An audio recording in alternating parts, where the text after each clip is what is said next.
I'm here in Upper Bidwell, and you can see the rocks, which are full of moss. And I'm going on a little hike.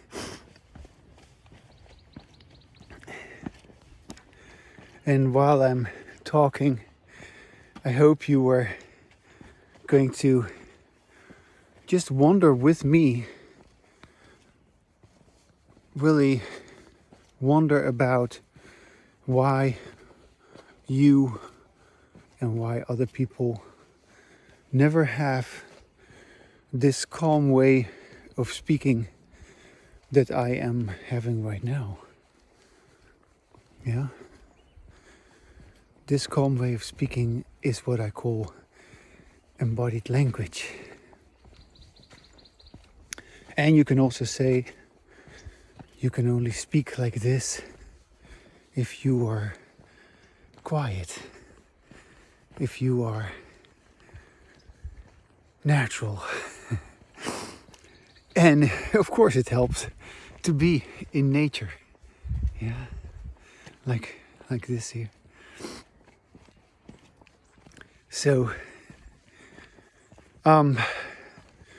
you can also turn this around and just wander with me, or just sort of give yourself an opportunity to sort of reflect on this. Why are we so unnatural? Yeah, because that is really what I am actually addressing. We are tense, we are stressed out, we are frustrated, we are fighting with each other, we're fighting with ourselves. And yeah, arguing, trying to get each other's attention. But we sound horrible. Yeah, we sound aggressive, we sound pushy, we sound frustrated and irritated. And just hear how I sound. Hear how you sound when you sound like your natural self. Here, look at this. This is looking out on the golf course. And here you can see across the canyon the north rim. There's also a path that can take me up there, but today I decided I wanted to walk up here.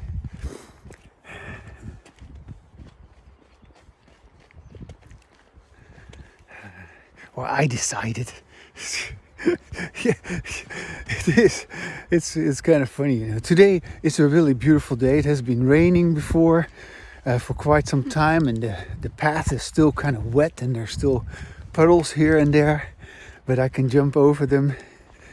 And today the sun is out, and it feels like spring is in the air, and I'm just the luckiest guy that I can be here, enjoy this beauty, this Yahi Trail, because this is called the Yahi. Oh no, this is called the Annie Bidwell Trail. Sorry, this is called the Annie Bidwell Trail. All right, Annie Bidwell was the wife of John Bidwell, I believe, who was a landowner back in the days, and who designated this beautiful canyon to the city of Chico as some sort of a natural treasure. And it's just amazing that we have this beautiful canyon as our backyard, basically, because everybody here in Chico can go here. And in the same way, free of charge, everybody can go here. In the same way, everybody can enjoy this. Luckily, there's not that many people because I like to be here by myself. But, of course, other people are allowed to come here as well. But what I'm saying is, in the same way that this is available to everyone and only a few people actually really enjoy it, In the same way, we also have access to our natural way of talking, which I call embodied language. Yeah. Embodied language. It's something so simple. You listen to your own sound. You hear your own voice. You tune into your own sense of well-being. And you just begin to talk. How is that? How is that when you do that? When you begin to speak in that way about yourself and about your surroundings.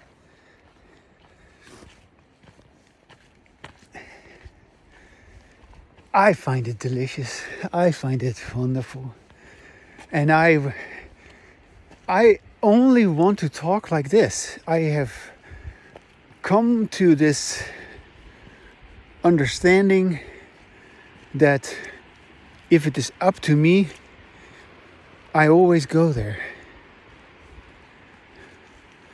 And yes, it is unfortunately not always up to me, in the sense that other people are very insensitive towards this, and they have what I call disembodied language, and they will immediately, because I am open, because I am sensitive, because I am available to experience, because all of that is part of being natural.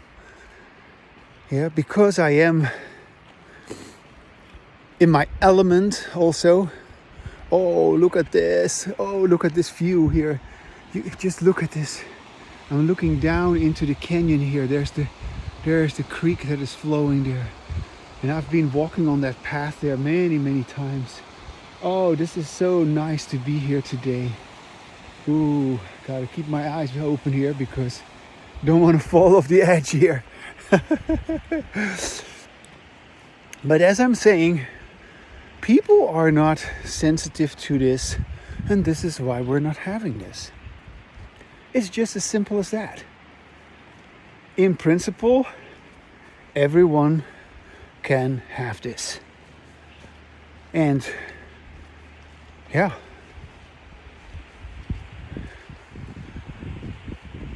I oftentimes can only have this. Look how beautiful it is. Oh man.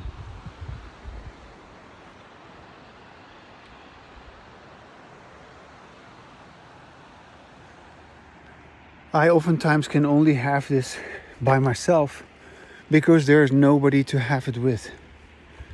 And yeah, that's what anyone who wants to have this would have to do. You have to talk out loud with yourself like I do right now. Let yourself know that this is possible in spite of the fact that nobody does this. In spite of the fact that people have judgments even about this. Judgments that there's something wrong with you, that you're not following the rules. Yeah, the rules of society in which, you're supposed to talk with others. But how are you supposed to talk with others? You're supposed to talk with others in such a way that somebody presumably is better than you or more important than you. They are above you. They are basically in charge of you. They're bossing you around. They're dominating you. They're telling you what to do, how to be, when to talk, about what to talk, and for how long. Yeah. And on somebody else supposedly is less than you. And now you can have your way with that person or with these people. Yeah, you are better than them. And you can dominate them. You can manipulate or exploit them because they are lower than you. You're more important than them. Presumably. Of course, it's all just make-believe. But the rules of society are such that we adhere to these structures, these hierarchies which tell us that, yeah, you gotta know your place. Yeah. Well, when I'm walking here by myself, I'm in my element because my element is here in nature. My place is here. There's no high or low. There is no one up or down. I'm just by myself. I am just myself. And that is why I can be quiet. That's why I can be happy. That's why I'm not struggling with anybody or anything. And yeah, my embodied language can be fully expressed, meaning I know myself. Yeah, I know myself. I love myself. Of course, love is an important word in embodied language. You could say embodied language is the language of love. Yeah, how can there be love if you do not have the language which allows you to feel love? And unfortunately, we are used to a way of talking in which we don't feel any love. So, when we are used to such a way of talking, how can we ever begin to come to our senses? It's very sad that we are conditioned by what I call disembodied language. We are conditioned by disembodied language, yeah, for sure. And in disembodied language, we are not in touch with ourselves, with our nature, with our self-nature. We are not in touch with each other. And yet we're always anxious. We're always stressful. We're always having problems with each other. Wow, look at this here. What is this? Do you see that? That's a big pile of, looks like bear shit to me. I hope I don't run into a bear. You know, there are bears here occasionally. But that looked like a fresh pile of bear shit, if you ask me. Anyway, if that were to happen, I'll just say hi.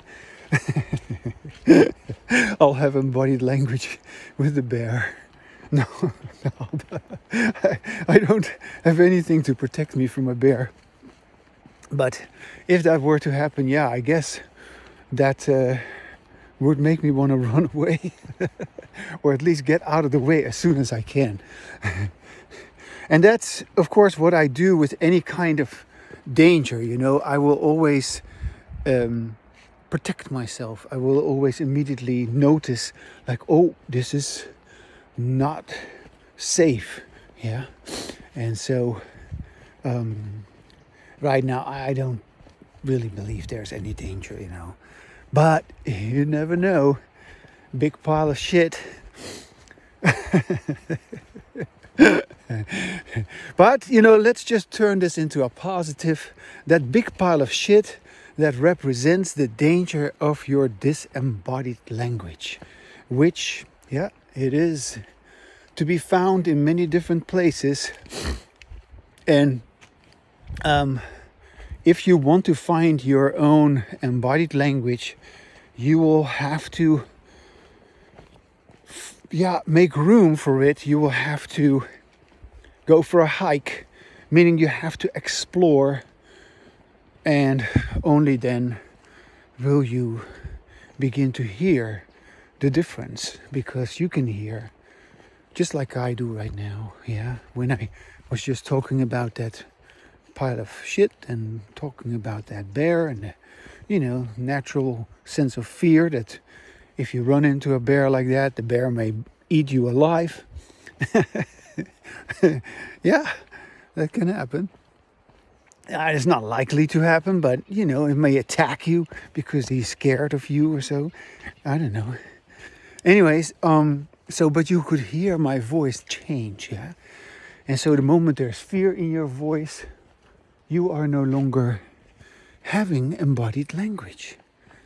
And then when you keep walking and you keep talking, you keep experimenting and experiencing, you hear your own sound and you hear like, oh yeah, hey, now I don't feel that fear anymore. Now I feel like, all right, I'll be okay. And this is how we recover or come to our senses again, because when we're in the grip of fear, we can remain tense. And because fear is a protective mechanism which releases neurotransmitters, and these neurotransmitters, they activate our nervous system so that we can either flee or fight or defend or freeze, yeah? Because if worse comes to worse, we can also just hold still in the hope that some predator doesn't see us, that we get overlooked. By the way, this brings me to an interesting issue. You know, in the natural world, there is what they call voluntary immobilization, where, for instance, an example of that would be a child who's laying in the arms of his mother, and the child is just maybe being fed by the mother, giving breastfeeding, and the child is totally safe. The child is totally still because the child is being taken care of, and the child feels so comfortable. The mother's caressing the child, and the child is just suckling on the mother's breast. And it's a beautiful example of the safety of voluntary immobilization. Yeah, the child's nervous system is regulated in the sense that the child is not excited, the child is not restless. No, the child is just feeding itself, and the mother has created that safe, nurturing environment for the child to experience that. And a similar kind of experience actually can be had in a place like this, where I'm walking right now, even though I'm still active, I'm still moving. But psychologically, you could say the voluntary immobilization can begin to occur because I feel safe in this environment. There's nobody to fight with, there's nobody coming after me, and probably that bear. You know, a while ago, some guy on a bicycle passed me. So if that guy on the bicycle has made it, I'll probably make it as well. Oh, and there was also a man that has also passed my path. Another guy who was walking here. Hi. And so, hello, how are you? Hi. And so here's another person who's walking here. And so, you know, there is a sense of safety, you could say. And I'm not entirely fearful, no. But what it means is really that I feel that this voluntary relaxation, if you will, immobilization, you don't need to be busy trying to figure something out. I don't need to do anything. I don't need to accomplish anything. I don't need to. I'm just walking here and enjoying this beautiful scenery. And yeah, this is my path. So that is voluntary immobilization. Yeah, voluntary immobilization, which is also the silence that occurs when you have ongoing embodied language. Yeah, it happens inevitably. You will notice it if you listen to yourself, if you talk out loud with yourself. you will begin to experience this voluntary immobilization, which means the quietness of what we have called our mind. But it has nothing to do with a mind or with thoughts. There are no thoughts, there is no mind. You are just talking. And you're talking in such a way with yourself that your own voice expresses your well-being. Yeah. And you have given verbal expression of that well-being. So you have embodied your language. Yeah. Now that is voluntary immobilization. There's of course also involuntary immobilization where, somebody or something scares the shit out of you and then you hold still, then you freeze, then you are all of a sudden totally terrified and you close up, you are lost for words, you are feeling imprisoned, you are feeling stuck. And all of that deals with involuntary immobilization. And of course, such immobilization can happen in a physiological sense where you are really stopped in your tracks because, it has happened actually that I walked on this path. When I was one time walking on this path, which was also kind of around springtime, I recall, I suddenly saw a snake on the path. In the middle of the path. Yeah, these snakes, they're out here. And and so I said, I'm not gonna step over that snake. I'm just gonna wait until it goes off of the path. But the snake just stayed there. And I said, can I go around it? And I actually walked around it. And but here, like for instance, if you see this here, I had to go into the grass like that, and I was really, even while I was in the grass, I was still very cautious that the snake might actually also come into the grass, but he didn't or she didn't. I couldn't tell whether it was a female or a male snake. But anyway, that was a moment of involuntary immobilization where my body was just instantaneously alarmed and because if I get bitten by a snake here, which is kind of like what is it? They call that they call such snakes a rattler. Yeah, the rattler. Oh, that's another one of those things. The snake made a sound. That was also the case. So I was alerted to the snake by the sound. Have you ever heard a rattler? They make a sound. Ooh, they rattle that little tail, and I was just shocked. Anyway, look at what a beautiful little scenery this is here. This is a little stream that comes out of the hills, and that goes all the way down into the canyon. Oh, it's so gorgeous.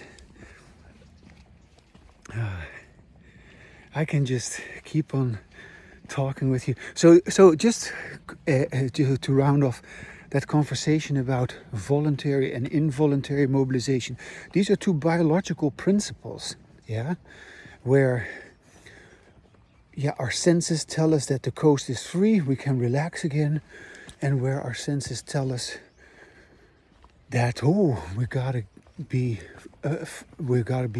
there's a threat, we gotta defend, we gotta run away, and of course there's no this is since it is involuntary, that means it just happens to it. We feel that we want to get out of there, but if we cannot get out of there because the rules tell us to stay, then we start to feel increasingly more anxious and stressed out, and I don't know, then everything keeps going wrong.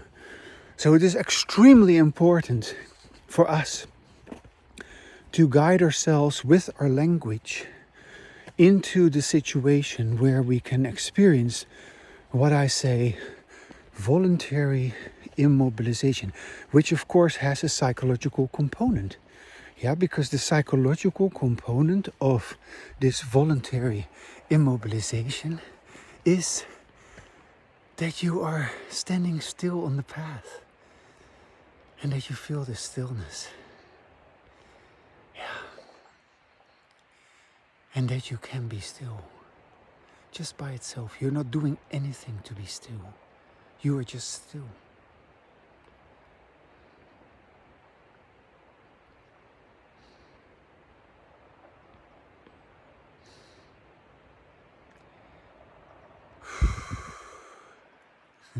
My friend Annemiek, she does this all the time.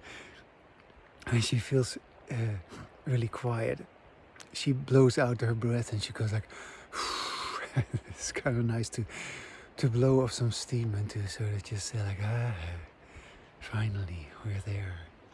Yeah. But you can always go here. And it is so wonderful. And it is such a beautiful process. Because you are on your own path with this.